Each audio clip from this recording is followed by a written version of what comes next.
Hello friends, welcome back to my channel. आज आपल्या स्वयंपाकघरात साजरा होतोय खास सण, कारण आज आपल्या थाळीत आहे एकदम झणझणीत, गोडसर आणि प्रेमाने भरलेली पुरणपोळी थाली।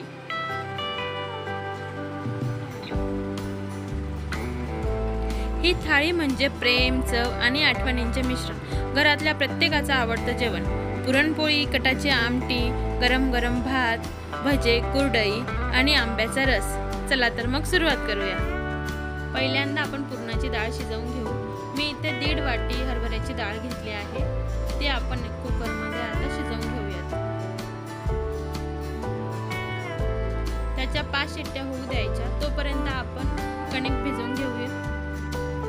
मी इथे मैदा घेतला आहे, त्यात हळद, मीठ आणि तेल टाकून व्यवस्थित मिश्रण कालवून घेऊ। तुमच्या घरी जर पुरणपोळीचं पीठ असेल तर तुम्ही ते पीठ घेतलं तरी चालेल।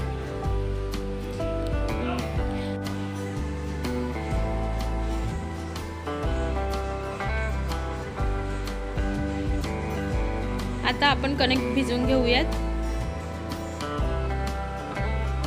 कणिक जास्त घट्टसर नाही भिजायचं, थोडंसं पातळच राहू द्यायचं।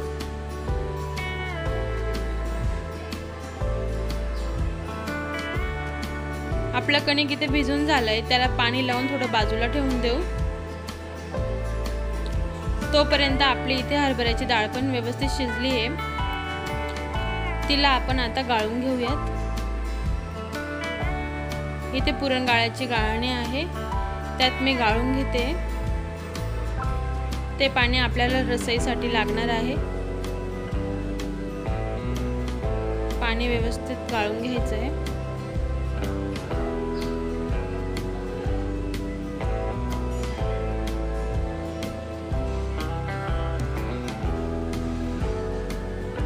मी इथे थोडी हरभऱ्याची डाळ बाजूला काढून ठेवते, आपल्याला रसईसाठी लागेल। आता आपण पुरण शिजवून घेऊ। त्याच कुकरमध्ये डाळ टाकली आहे मी, आता त्यात गूळ टाकून घेऊ आणि व्यवस्थित पुरण शिजवून घेऊ घट्टसर होईपर्यंत। गूळ पण पूर्ण मेल्ट होईपर्यंत शिजवून घेऊ।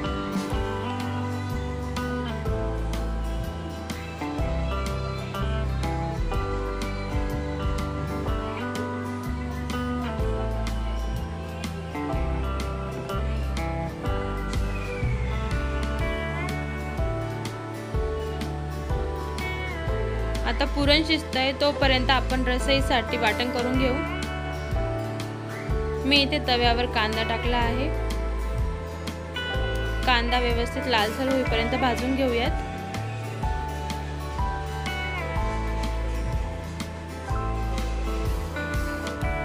जर तुम्ही रसईमध्ये कांदा वापरत नसाल तर नाही टाकला तरी चालेल।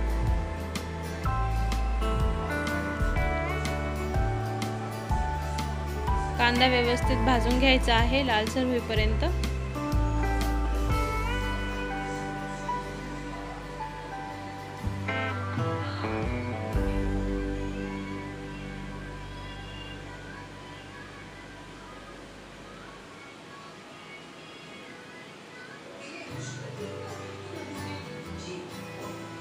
आपला कांदा आता व्यवस्थित भाजून झाला आहे, त्याला काढून घेऊ एका ताटात। आता गॅस बंद करून त्या तव्यावर खोबरं भाजून घेऊ।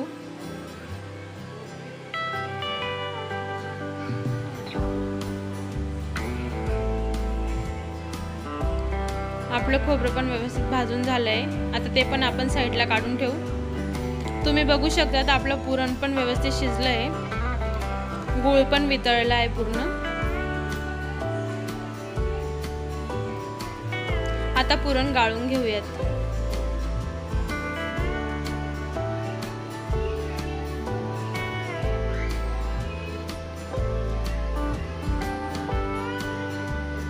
पुरण आपलं सगळं गाळून झालं आहे।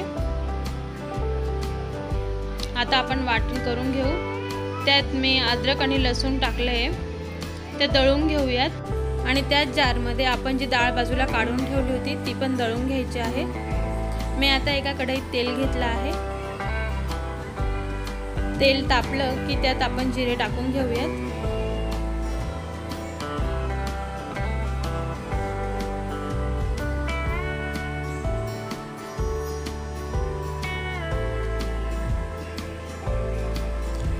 सगळे तडतडले की त्यात आपण आपलं वाटण जे केलं होतं ते टाकून घेऊ। वाटण व्यवस्थित परतवून घ्यायचं आहे।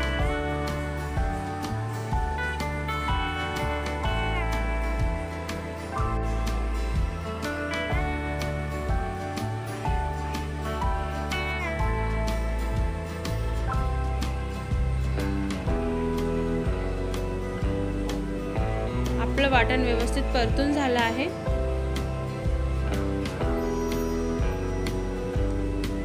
आता त्यात आपण मसाले घालून घेऊयात। मी इथे काळा मसाला टाकते,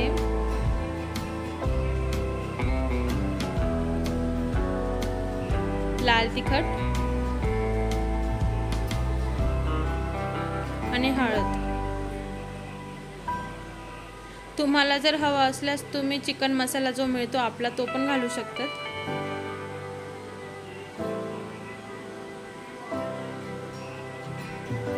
मसाले व्यवस्थित परतवून घ्यायचे।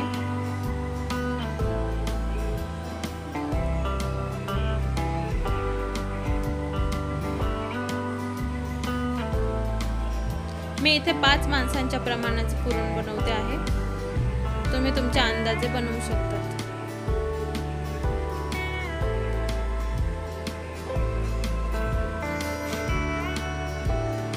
मसाला व्यवस्थित परतवून घ्यायचा आहे।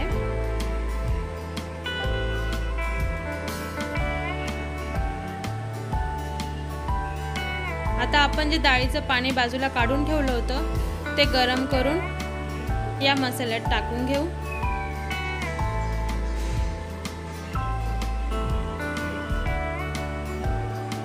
परत थोडं पाणी गरम करून आपण त्यात ऍड करून घेऊयात।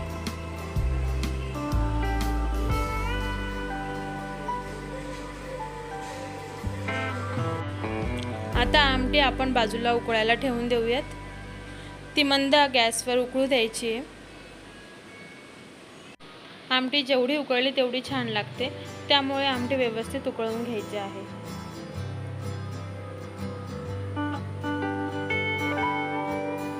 आता आपण मीठ घालून घेऊ।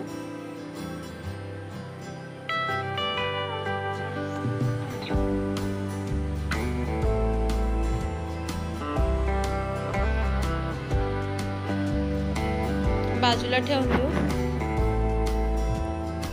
आणि आपला हिरो इन्ग्रेडियंट कडे वळूयात। आता करूयात आपण पुरणपोळी।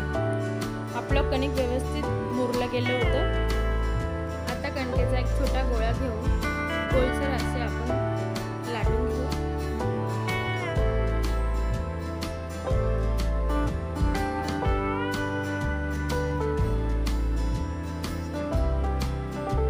फक्त काट काट लाटायचे आहेत। छोटी पोळी आपण लाटून घेऊया। आता आपण त्यात पुरण भरून घेऊ। तुम्ही जर पहिल्यांदा पुरणपोळी बनवत असाल तर पुरणाचा गोळा थोडाच घ्या, नाहीतर तुमची पोळी फाटू शकते।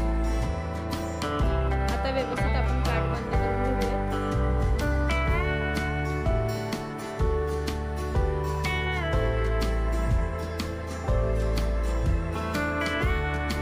तुम्ही हवा असल्यास तेलाची पण पोळी बनवू शकता, मी इथे पिठाचा वापर करते।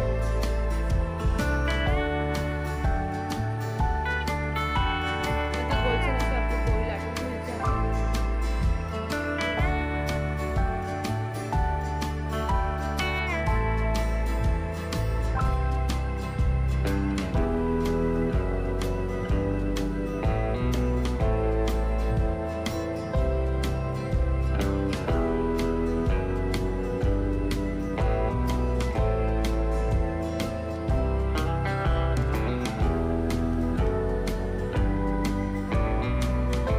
आपली पोळी इथे व्यवस्थित लाटून झाली आहे, ते आपण भाजून घेऊया।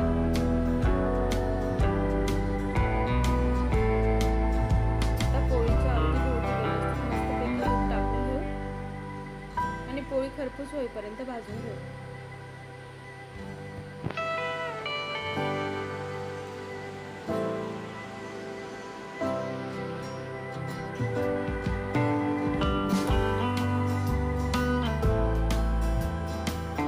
तुम्ही बघू शकता आपली पोळी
आता आमटीला आपण कोथिंबीर घालून घेऊ। आपली आता आमटी आणि पुरणाची पोळी झाली आहे। आपण तळण काढून घेऊया। मी इथे बेसन पीठ घेतलं आहे, त्यात जिरे, लाल तिखट, मीठ घातलं आहे। तुम्ही हवं असल्यास कांदे, मिरची, कोथिंबीर सगळं घालू शकतात, पण आम्हाला अशी साधीच भजी आवडतात पुरणपोळीसोबत, म्हणून मी एवढंच घातलं। तोपर्यंत आपण भात लावून घेऊ। भजींचं पीठ आपण मुरेपर्यंत भातात मीठ टाकून घेऊ। आता एका कढईत तेल टाकून कुरडई तळून घेऊ। तेल व्यवस्थित गरम झालं की त्यात कुरडई टाकून व्यवस्थित तळून घ्यायचे आहे। पापड तळून घेऊ।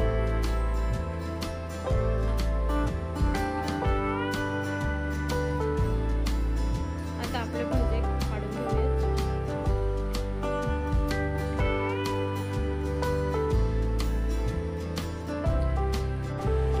ही होती माझी खास आणि प्रेमाने बनवलेली पुरणपोळी थाळी। तुमच्याकडे पुरणपोळी कशी बनते, काय खास असतं तुमच्या थाळीत, ते नक्की कमेंटमध्ये सांगा। व्हिडिओ आवडला असेल तर लाईक करा, शेअर करा आणि चॅनलला सबस्क्राईब करायला विसरू नका। पुन्हा भेटू अशाच पारंपरिक चविष्ट रेसिपीसोबत। तोपर्यंत चविष्ट खा आणि आनंदी रहा। बाय।